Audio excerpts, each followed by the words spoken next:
Sabe, tem algo queimando no meu coração nesses dias e eu queria compartilhar isso com você porque vai fazer sentido para alguém. Você está me ouvindo bem? Parece que mudou a voz, parece que está ecoando agora. Tira delay aí, meu filho, me ajuda aí sem reverb. Há 2 anos atrás, quando começou a pandemia, eu entendi algo muito claro em Deus. Deus falou: filho, em tempos de medo, eu quero levantar canais de esperança.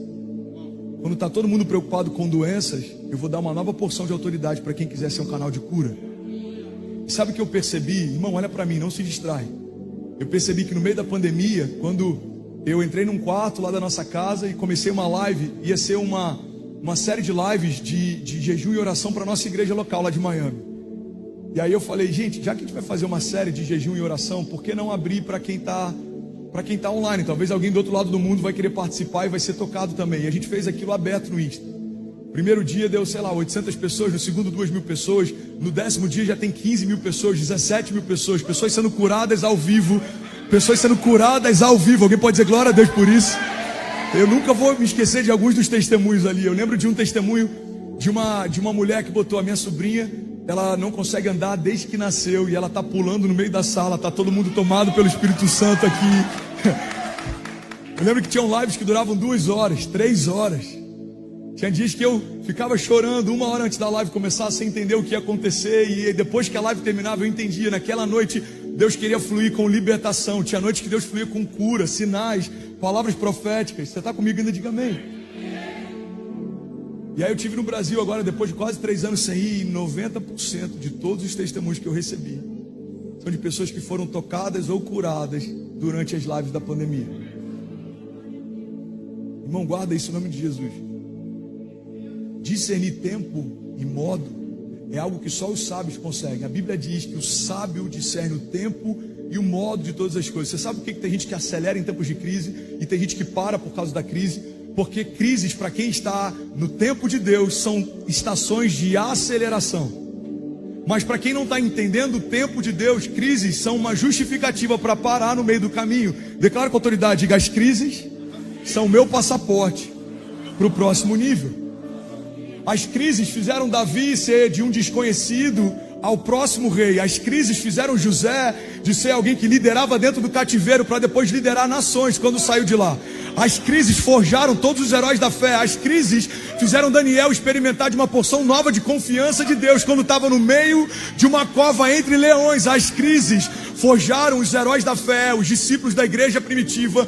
E as crises em 2022 também estão ativando a fé daqueles que não se movem pelo que vem, mas por aquilo que creem. Teve gente prosperando nos 3 piores anos da economia global. Teve gente vivendo uma aceleração nos seus negócios. Porque quem não é refém das circunstâncias caminha por uma palavra. A economia está mal, mas a palavra que Deus me deu não depende da economia. Quando Ele liberou na eternidade passada, a economia ainda não existia. Os indicadores, os índices financeiros ainda não existiam. Irmão, olha para mim. A palavra que Deus te deu é o que sustenta você na jornada de fé.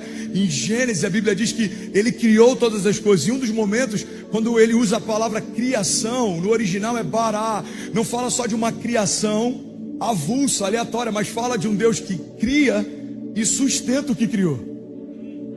Então toda a criação que vem através de Deus sobre você não é algo que Deus criou e liberou só. É algo que Deus criou e vai sustentar sobre você. Você está comigo? Diga amém. Então, fechando esse parêntese, no meio da crise, quem consegue discernir o tempo e o modo, acelera, avança, prospera. José, no tempo em que tudo estava indo bem, ele falou: é tempo da gente comprar semente.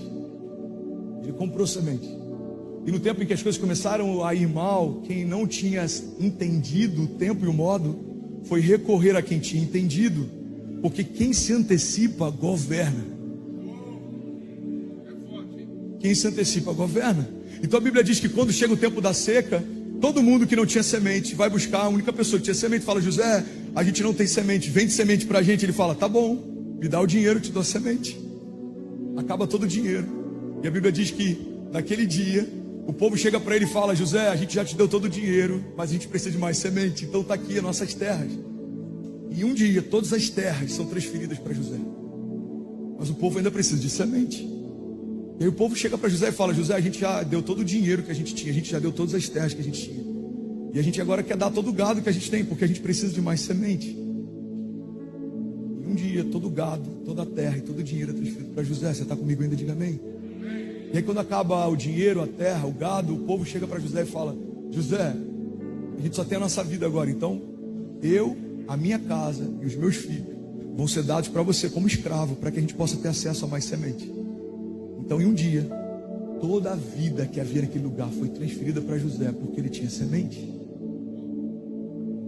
E quando chega no final disso tudo, eles não tinham mais gado, não tinham mais terra, não tinham mais dinheiro, não tinham mais vida. Eles chegam para José e falam: José, faz o seguinte, dá um pouco de semente para que a gente possa semear, e quando a gente colher, a gente fica com uma pequena parte e te dá o restante.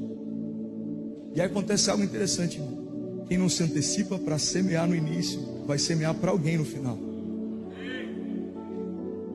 O segredo de José era discernir tempos de paz como tempos de construção e tempos de crise como tempos de aceleração. Irmão, eu sinto uma rema fluindo aqui nessa noite. Alguém está comigo? Pelo amor de Deus. Tempos de paz não são tempos de distração. Tempos de paz são tempos de construção. É como Noé construía a arca quando não tinha chuva. Quando a chuva chegou, a arca estava pronta. Noé parecia estúpido até a primeira gota de chuva cair. Noé parecia estúpido até a primeira gota de chuva cair. Irmão, olha para mim. Não dá para tentar correr atrás de construir quando a crise chegar. A construção é antes da crise e a aceleração é no meio da crise. Eu podia falar por horas em relação a isso aqui, mas você que está mais tempo na América sabe que quando teve 2008 a crise imobiliária, quem tinha construído e tinha liquidez governou com quem só tentou acelerar antes da hora. Então pessoas compraram casas pagando 3 vezes mais, depois venderam por 1/5 do valor, e quem se antecipou para construir no tempo da crise acelerou. Você está comigo ainda? Diga amém. Então eu vivi isso no meu ministério em relação à cura. No meio da pandemia, eu entendi Deus falando comigo: filho, o mundo está com medo e tem uma doença que agora é global. Se você se mover como um canal de esperança e de cura, eu vou acelerar o teu ministério. Eu vou usar a tua voz, eu vou abençoar a tua casa, eu vou levar a lugares altos, eu vou abrir portas. E sabe o que eu percebi, irmão? Olha para mim. Em todo momento, Deus está convidando homens a viverem por algo maior. Talvez 90% dos conferencistas e dos pregadores itinerantes no meio da pandemia se recolheram nas suas casas para descansar.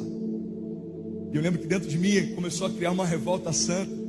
Porque eu pensava: será que as pessoas não estão pregando mais porque não tem oferta no final da pregação? Será que as pessoas não estão pregando mais porque não tem aquele glamour de poder estar em conferências lotadas? Porque quando você está num quartinho, quando você está num lugar secreto, não tem o glamour dos aplausos, não tem esse fruto público, mas Deus está fazendo algo em secreto que no tempo certo vai ser exposto de forma pública. Tudo que hoje é colhido de forma pública já foi plantado em secreto um dia. Você está comigo? Diga amém.